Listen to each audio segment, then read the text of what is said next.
morning. I am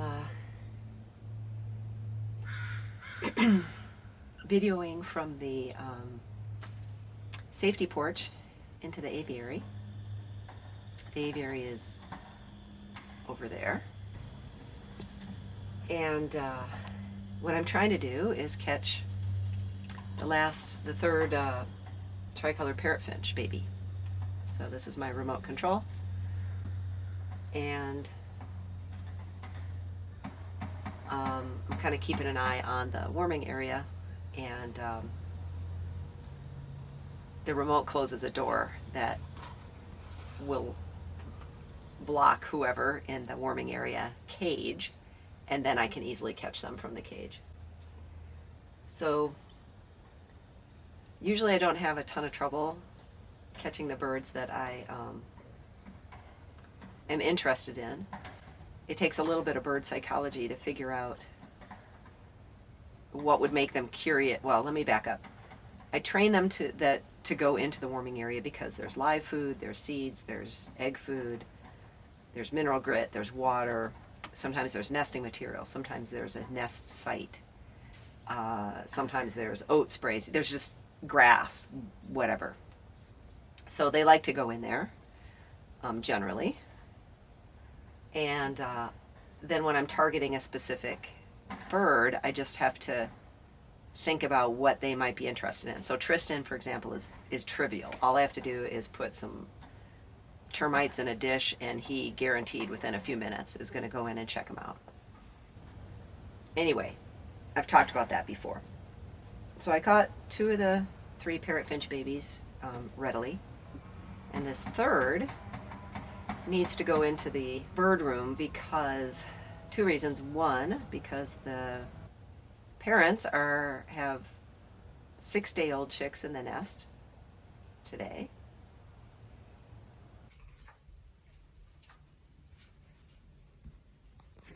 And they like the older chicks to be gone. And the second reason is because I am trying to come up with 2 female parrotfinches to complete a group of birds that are going to Wisconsin as part of the redistribution of birds that let me have Nina, the lonely greenback twin spot female that is now with Mr. Big. My only dilemma is that the chick can't figure out how to get into the warming area. He or she likes to hang out in the big manzanita that's in this corner, and so is looking into the warming area from this direction. The entrance is this direction. So as a last resort, I'll block off the visual. I'll put up craft paper or something and block that side, so the only way to see in is from this direction, and then he'll have a reason to want to come around. I have tried everything. I've tried all my tricks.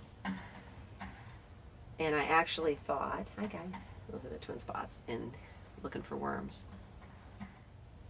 The reason I'm kind of being distracted is I can see into the aviary from this direction, and I can see into the aviary from this direction, and I can see Peter is chasing the baby pretty aggressively. I had thought maybe it was a female and he'd be a little bit more tolerant, but he's not. The baby looks fine, but I would really like to get that baby out of there. He's right there. So when I catch that little youngster, that will be the end of the bird migration for a little while, at least, say, 4 weeks. And I did have a little bit of an adventure, though. So last time in the video I explained I wanted to put 3 established pairs of twin spots in the aviary and see if they would share space as they go into their breeding cycle. And unfortunately, Buttercup, that's my husband hammering away, sorry about that. Buttercup decided to sort of glom onto Peach. So she was chasing Peach. Peach was unhappy. She was chasing Luce. Luce was unhappy. Peach was chasing Buttercup away from Luce. Buttercup was unhappy. You get the idea. And Julius and Rain were like, we're staying out of it. So, so I had to catch Buttercup and move her back into the flight in the basement. And I did, and almost immediately Peach and Luce built a nest in the tree in the southeast corner. Julius and Rain built a nest in a tree in the southwest corner, and the parrot finches are sort of due east. So it's perfect. Everybody's distributed nicely, plenty of space, lots of defensible space.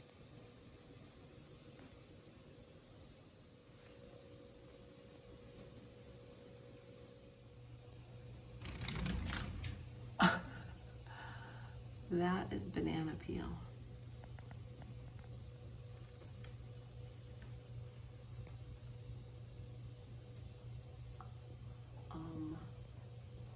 Okay.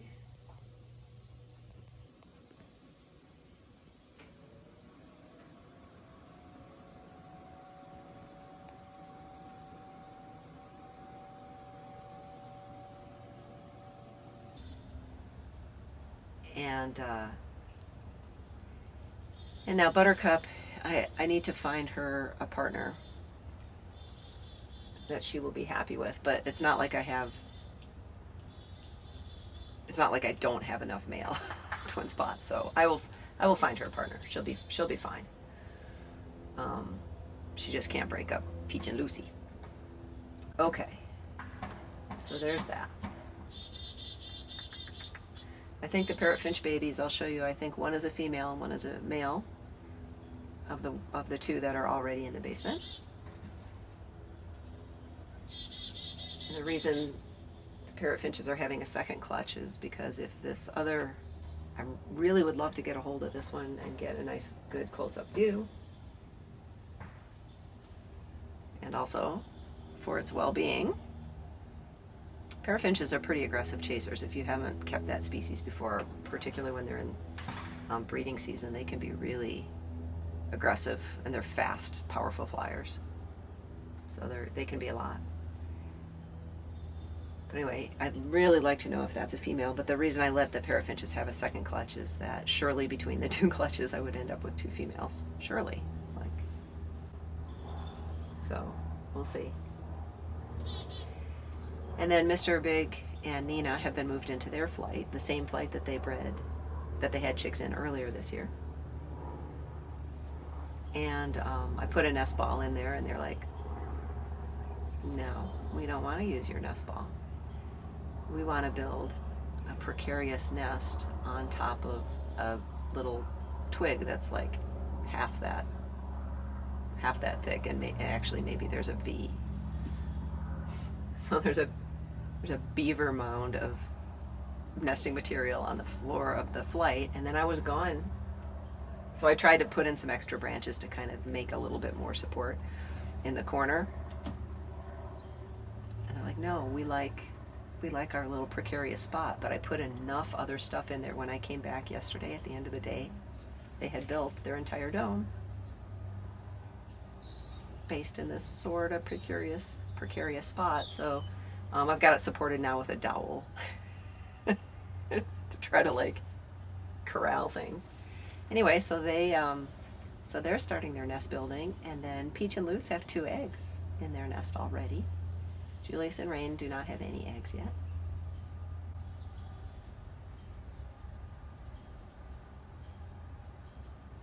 Speaking of Peach and Luce.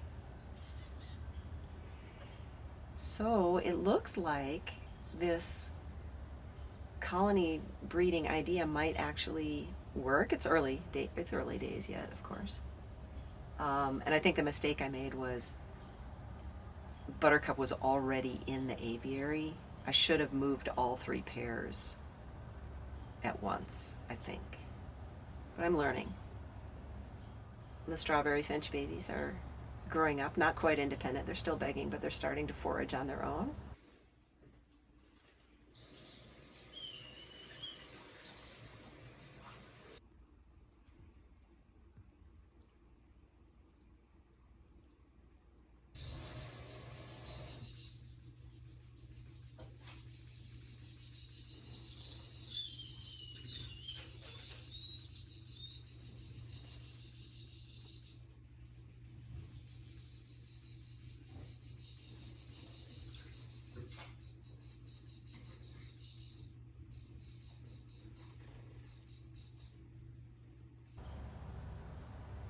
Super chill little babies. The parents are very, very nervous, but the babies are,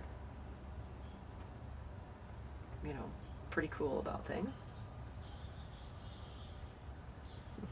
Luce is eating egg food, so she's loading up for laying. If I get the 2 female parrot finches, then they get combined with a twin spot pair and the 2 pairs of strawberry finches, and then they all go off to Wisconsin. And that opens up 2 cages, empty cages. And what's nice about that is I have a project that I want to work on, but it involves cutting a new door into those cages. I bought these little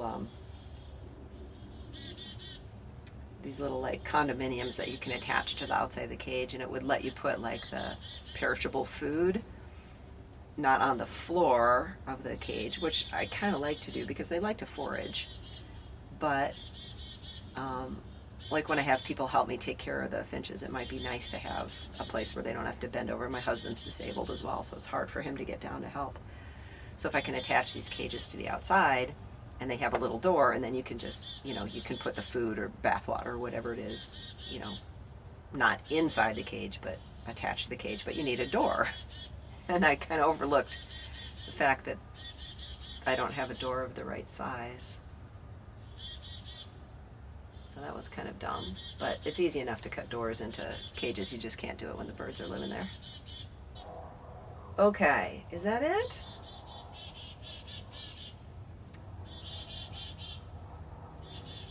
Yeah, I think that's it. So pretty quiet. So so when I get done with this video, I don't know exactly when I'll post it, but older parent finch chicks are just growing up. The younger ones are in the nest growing up. Peach and Luce will be incubating. Maybe Julius and Rain will be incubating. Maybe Mr. Big and Nina will be incubating. Strawberry finches will be independent, growing.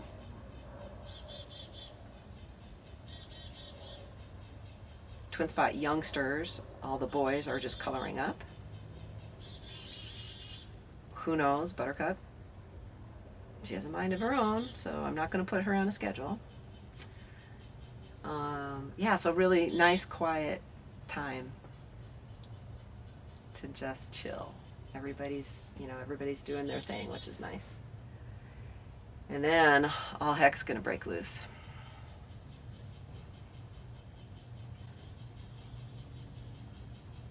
Which is why I need empty cages. So I mentioned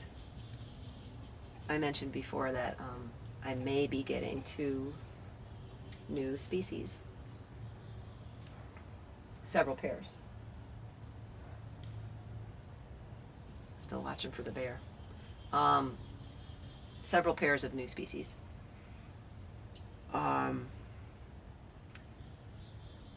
They came from Europe. They're in quarantine in the U.S. They've made it to the U.S. so far. And so in about 30 days or so, they will clear quarantine if all goes well. And then they get shipped to me, and I need to be ready for them. So I'm working on it. Well, okay, so that's all the news. I think I'm gonna make a separate video about breeding the strawberry finches, because maybe somebody's interested in that. And I've got one more video that I'm gonna make, which is just silly. But, and then I think, yeah, I think that'll be it for a while. Thanks for watching. Sorry I've got my back to you. I 2,200 mealworms. So that's just in time, because that was what I had left over from the last 2,200 shipment. And I caught the last parrotfinch chick earlier today by hanging a huge clump of millet spray right in the entrance of the warming area. So all of the birds were sitting on the perch eating the millet spray right inside the entrance, and he finally figured out where it was. And it's a he. So that's okay. You're allowed to be whatever you are, but it's a little bit disappointing. Okay, so here's that. Nice.